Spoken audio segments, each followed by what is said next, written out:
Pessoal, espero que estejam todos bem.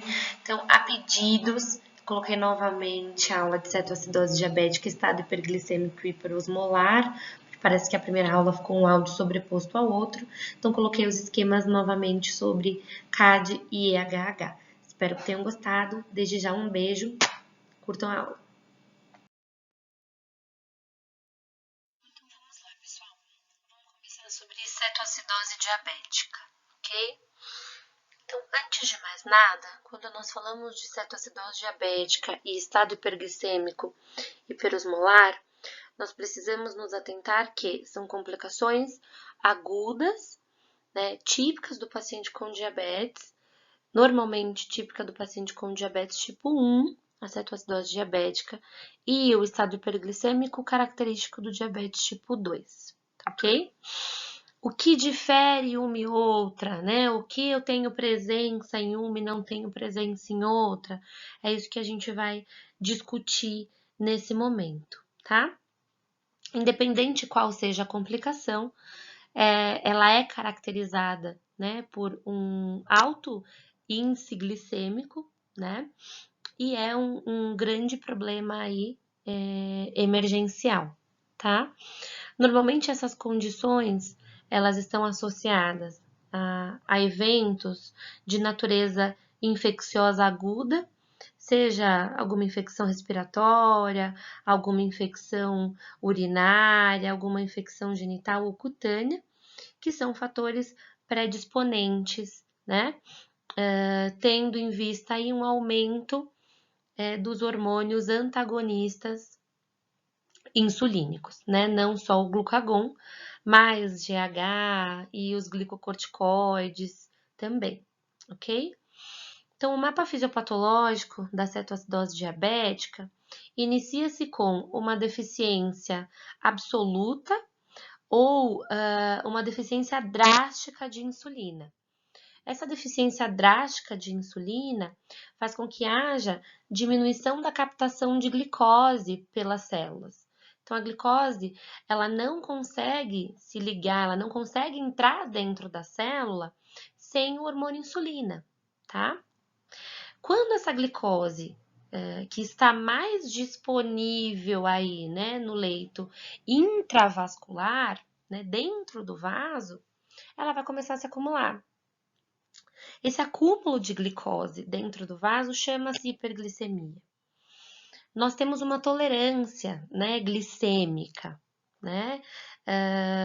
Vale a pena a gente comentar e ressaltar que o normal da glicemia para um adulto é entre 70 e 99 em jejum, miligramas por decilitro. Passou disso, né? Passou aí de 99, então um indivíduo que tem uma glicemia de 100 a 125, ele é considerado pré-diabético. E o indivíduo com acima de 126, né, em jejum, ele já é considerado um indivíduo com diabetes.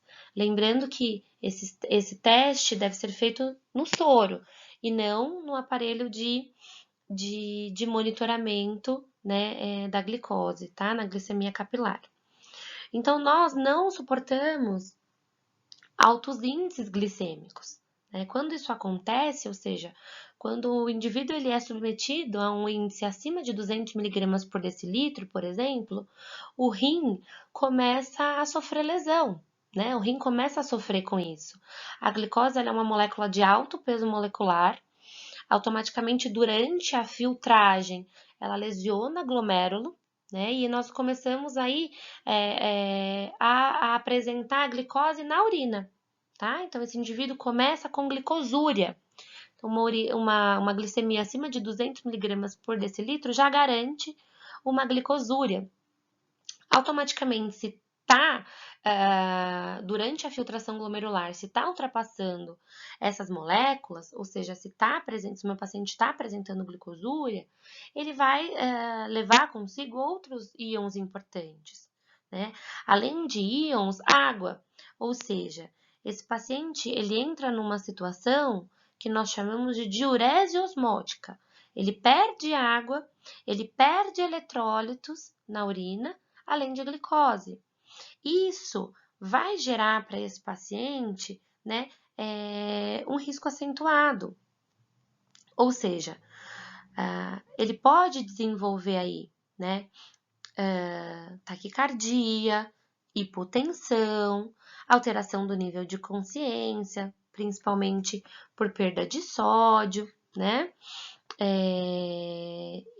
Distúrbios do ritmo cardíaco por conta de perda de cálcio, magnésio, e esse paciente pode acabar entrando, né, num quadro de choque, porque essa desidratação é tão severa, essa desidratação intracelular, né, é tão severa, e o meu paciente começa a apresentar aí uma hemoconcentração, tá? Então, ele perdeu muito líquido, concentrou componentes sanguíneos, tá? E ele pode entrar, sim, num quadro de choque. Então, todas as vezes que nós, né, formos falar aí da deficiência ou da ausência de insulina, além de falar da diminuição da captação celular da glicose, eu preciso lembrar que o glucagon está agindo. Então, se eu não tenho insulina, o glucagon é liberado, né? Assim como nós falamos, pelas células alfa das ilhotas de Langerhans. Então, o glucagon liberado, automaticamente eu vou começar com glicogenólise, né? E neoglicogênese, ou seja, isso só vai culminar num aumento ainda mais da glicemia. Então, o paciente com cetoacidose diabética, ele apresenta alto índice glicêmico, cerca aí de 600 a 800 miligramas por decilitro, tá?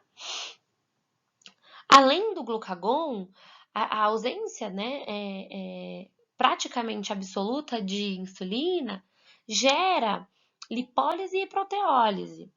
A lipólise faz com que libere moléculas de glicerol e ácidos graxos livres. O glicerol ele aumenta ainda mais a hiperglicemia e os ácidos graxos livres eles são convertidos num ácido, né, num ácido cetônico, ou seja, é formados corpos cetônicos, nós chamamos de cetogênese, e aí começamos a apresentar, o paciente começa a apresentar corpos cetônicos na urina e esses corpos cetônicos, né, ou seja, essas cetonas no sangue, que é a cetonemia. As cetonas, elas são tóxicas para o organismo, né? E lembrando que, por que aconteceu isso, né? Simplesmente porque o organismo precisa de uma fonte de energia. E se você não tem insulina, né, que faz com que essa glicose seja transportada para dentro da célula, você precisa de fonte alternativa. E a fonte alternativa será, né, o glicogênio armazenado no fígado, será os ácidos graxos, né, decorrente aí da lipólise e produtos da degradação de proteínas, né, como ureia, tá ok? Então, todo esse eixo, todo esse ciclo, né, culminando para ter uma fonte de energia alternativa, tá ok? Só que, né, em altos índices, essa cetogênese, esse acúmulo de corpos cetônicos, faz com que automaticamente eu aumente a produção, tenha um aumento da produção de ácido. E esse ácido aumentado faz com que haja uma diminuição do pH sanguíneo. E aí meu paciente pode entrar num quadro clínico, inicialmente de acidose, né, compensada, até quadros mais graves de acidose metabólica descompensada, tá ok? Antes do descompensamento, ele pode entrar aí, né, num sistema respiratório para compensar, ou seja, uma hiperventilação com um padrão respiratório Kussmaul, tá? Essa cetoacidose, né, essa cetogênese, esses ácidos, eles são voláteis e faz com que o paciente acabe eliminando um odor mais adocicado, que é o chamado hálito cetônico. E aí, quando a gente vai avaliar a proteólise, ou seja, produtos de degradação, né, muscular, eu tenho aumento de ureia, ou seja, uremia, eu tenho perda de hidrogênio e fraqueza muscular. Isso culmina, né, ainda mais para complicar o quadro do meu paciente, num quadro de acidose, tá ok? Então, existem diversas medidas que a gente pode estar trabalhando tanto para evitar quanto para reverter essa situação, tá ok?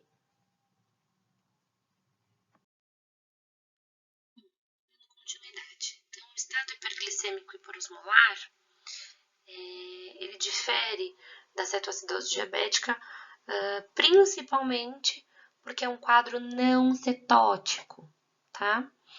Ou seja, existe uma pequena quantidade, uma pequena fração de insulina, né? E essa insulina, ou seja, há uma resistência à ação dessa insulina. Você pode até ter o seu pâncreas funcionante, mas há uma resistência insulínica, ou seja, a gente tem uma diminuição da sensibilidade da insulina. Automaticamente, nós não teremos também a captação celular de glicose, né? Há uma diminuição da captação celular de glicose. Com isso, consequentemente, há um quadro de hiperglicemia, né? No estado hiperglicêmico hiperosmolar, a glicemia ela fica normalmente maior ou igual a 1000 miligramas por decilitro. E tem artigos falando que ela pode ficar até acima de 2.000, 2.400 miligramas por decilitro.